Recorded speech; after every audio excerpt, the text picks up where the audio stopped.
I'd like to start off by ensuring we're all on the same page. Service virtualization is something totally different to operating system virtualization. So you probably already heard of VMware, Hyper-V. That's to taking an operating system and then hosting it up in the cloud somewhere. This is something entirely different. Could I take a quick show of hands? Has anyone heard of service virtualization? Yeah. And is anyone out there actually using it? So why is service virtualization going to help with testing?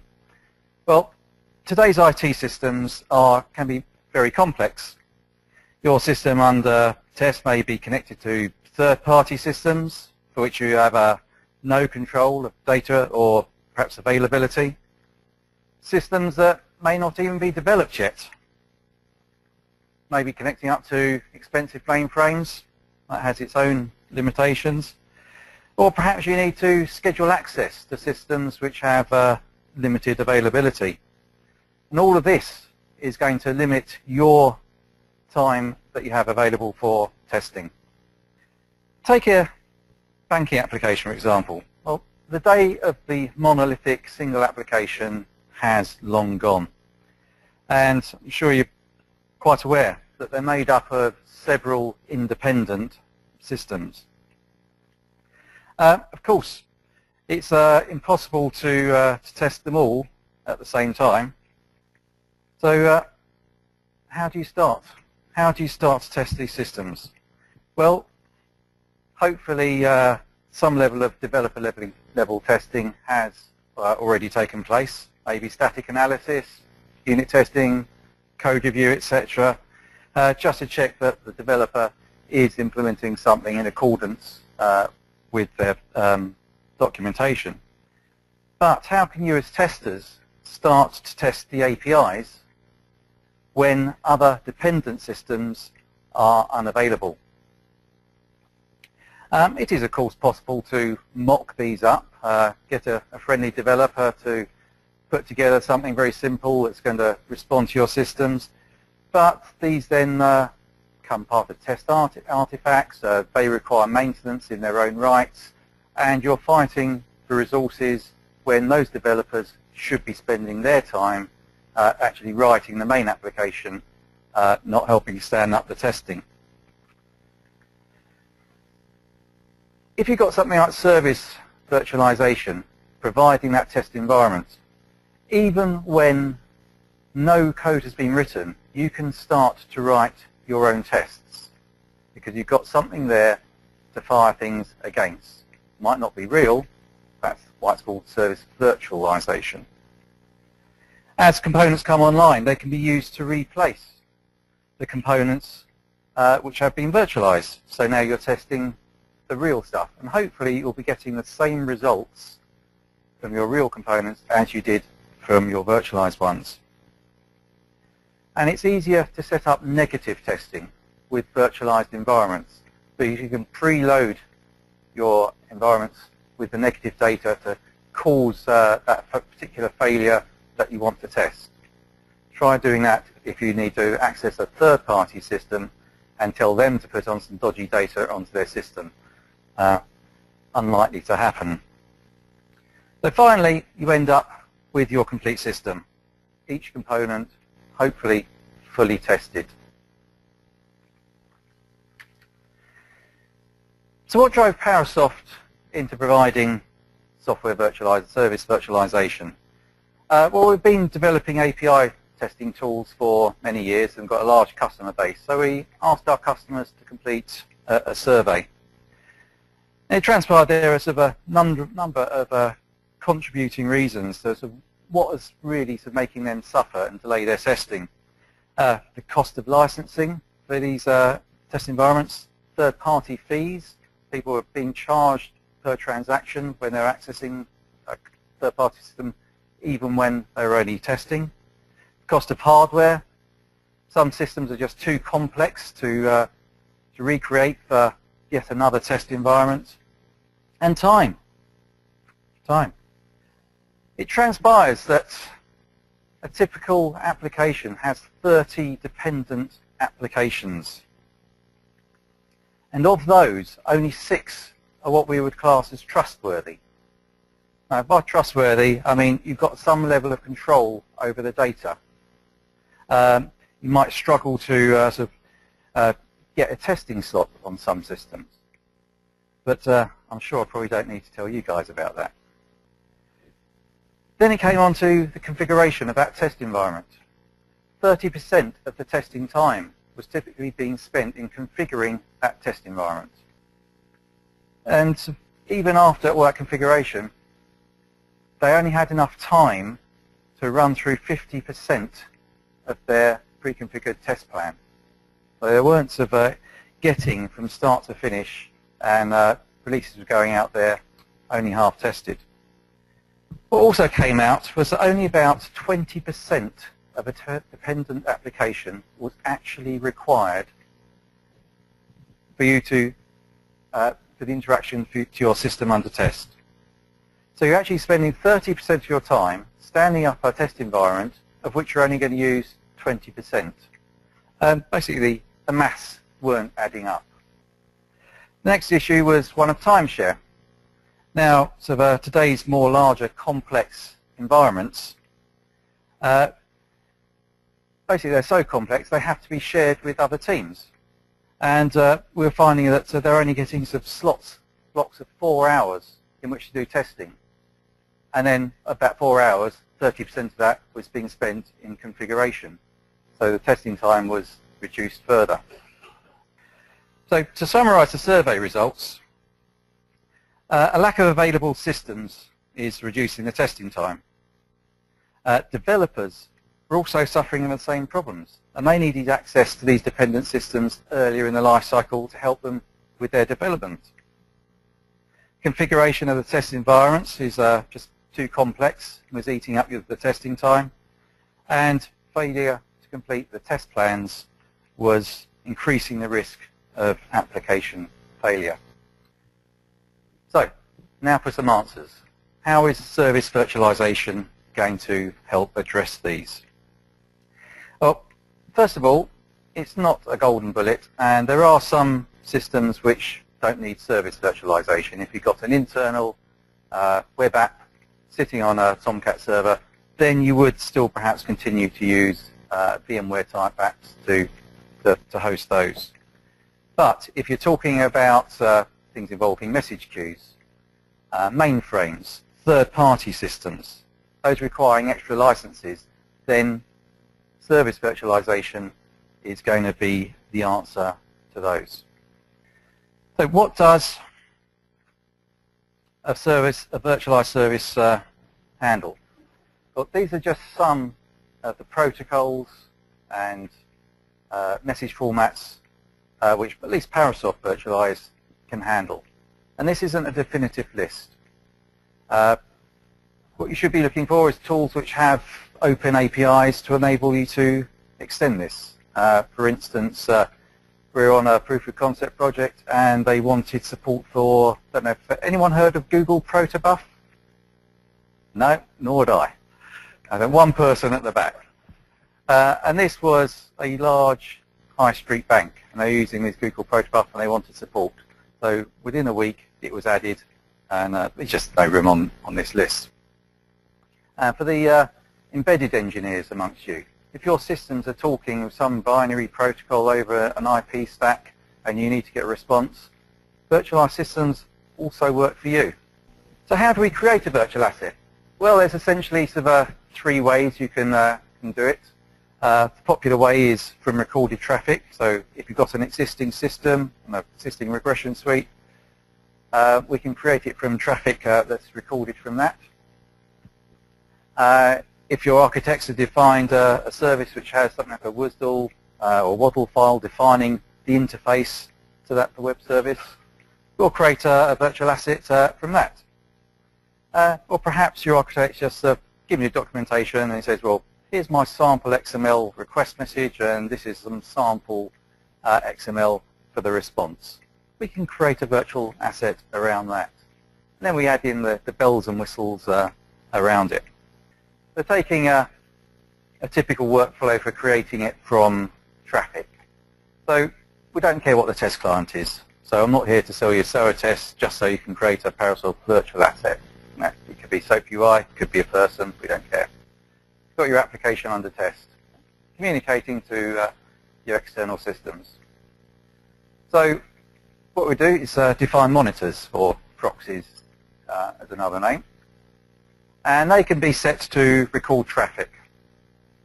Just in line, might be one message, might be 1,000, 10,000. More messages the better, really. That traffic file is then consumed by the virtualized desktop and used to create the virtual asset, which is then deployed to a server. And the server can be hosting 1, 10, 100 virtual assets. We don't care. So that's now deployed, and your test team would then use an environment manager which talks to our proxies, and you can divert the traffic of 1, 2, or all of those traffic flows and point it to Virtualize now.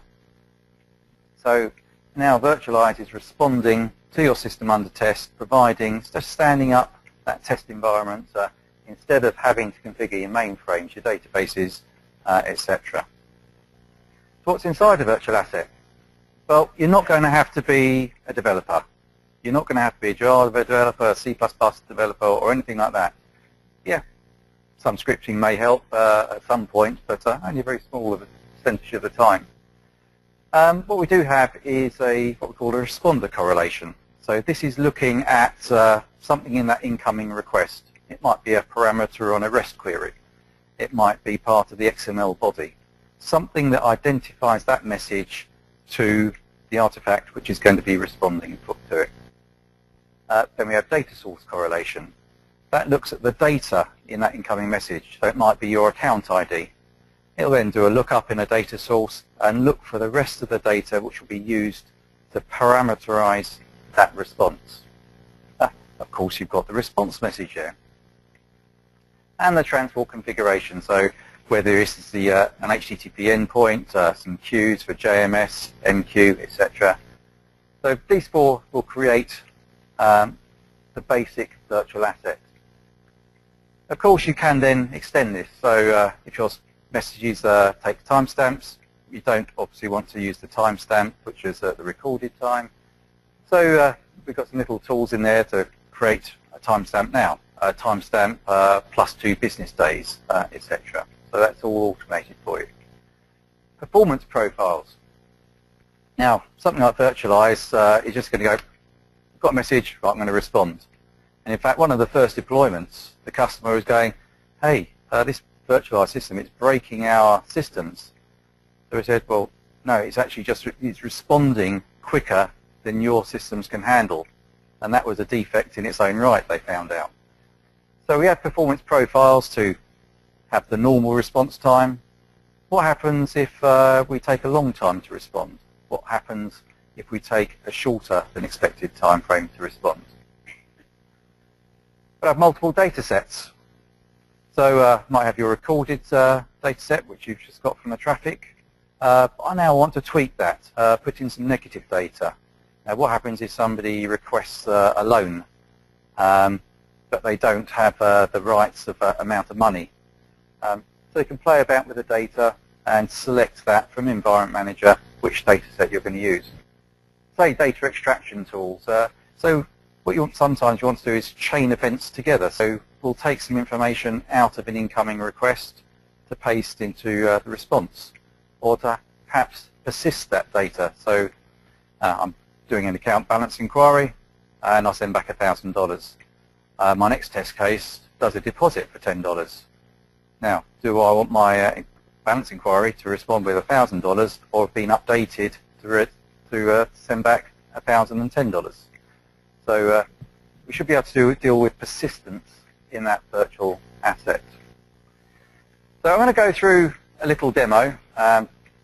We have a system called Parabank, which we use for all of our demonstrations, and that's going to sit in the cloud for this purposes of this demo. I'll be playing the part of a QA engineer, and I've got to test my loan approval process. Now this Parabank is going to be speaking to different databases, third-party loan provider, and as the demo will show, hey, that loan provider is not available. So do I go and grab a cup of coffee, or can I do something else?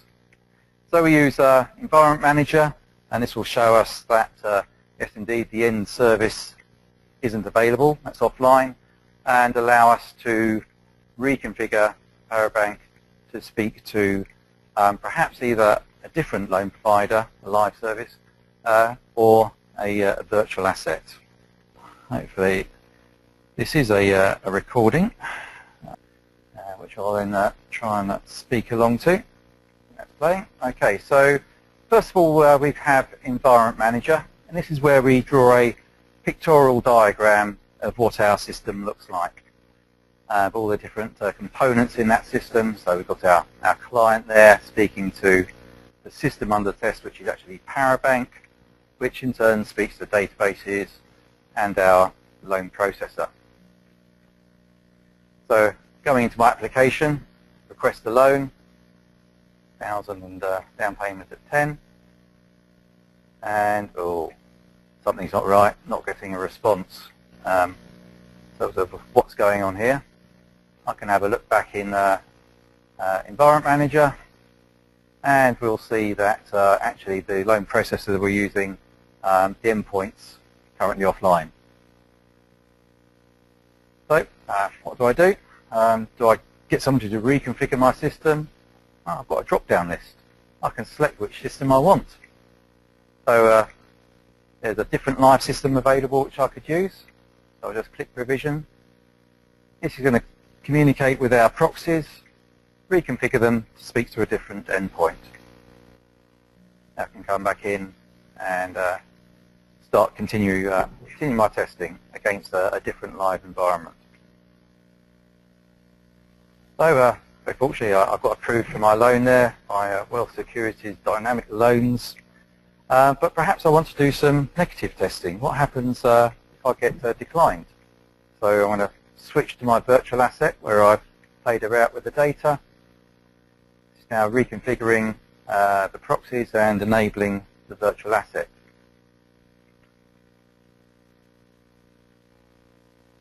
So go back and do my request loan again.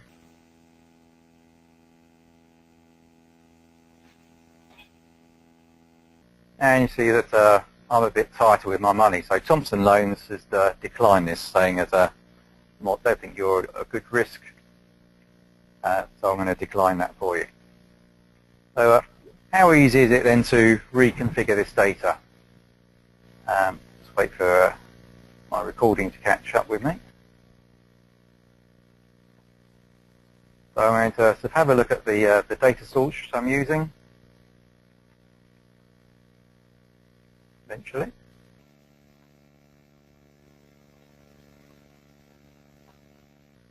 So it's just showing you here the parameterized fields. So there's no coding underneath here.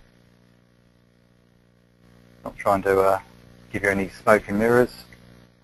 This is the data, the responder correlation and the data source correlation. These are all selectable within the GUI. So again, don't need to know your XML, don't need to know your JSON.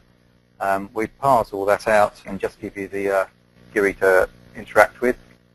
Here's our data, different rows of data. You can see we can cater for ranges as well. So I've got my last row there with total asterisks would give a standard response every time.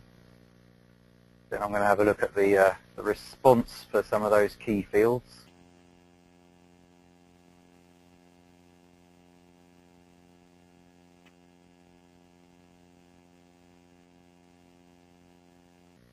Okay, and perhaps I'm feeling in a bit more better mood now, so Thompson Loans is going to approve that loan the next time round.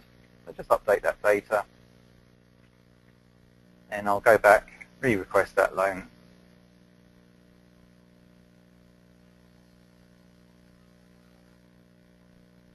And it's now been approved. So it's a very easy way of allowing you to manipulate the data to get the response from that dependent system into your system under test to allow you to create those use cases which you require. So this is where we start to configure it for different response times. So again, no coding, just selecting some parameters here. So I can hard code it. I'll always give a 200 millisecond. You can put in a gradient, as we just saw before, that says, okay, as the load increases on my system, I'll mimic perhaps the response times on my live system under load and give a variable response there. Again, from Environment Manager, I can just select which performance profile I want. So as a tester or test team manager, I don't need access to Virtualize. All I need is a web browser to interact with that Virtualize server and configure my system.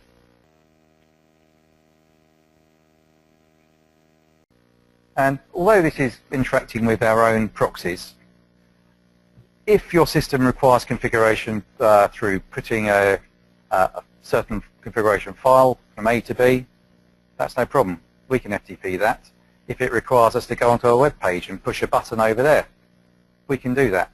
It's multiple ways that systems can be provisioned to get the traffic pointing to Virtualize and then to using the right profiles.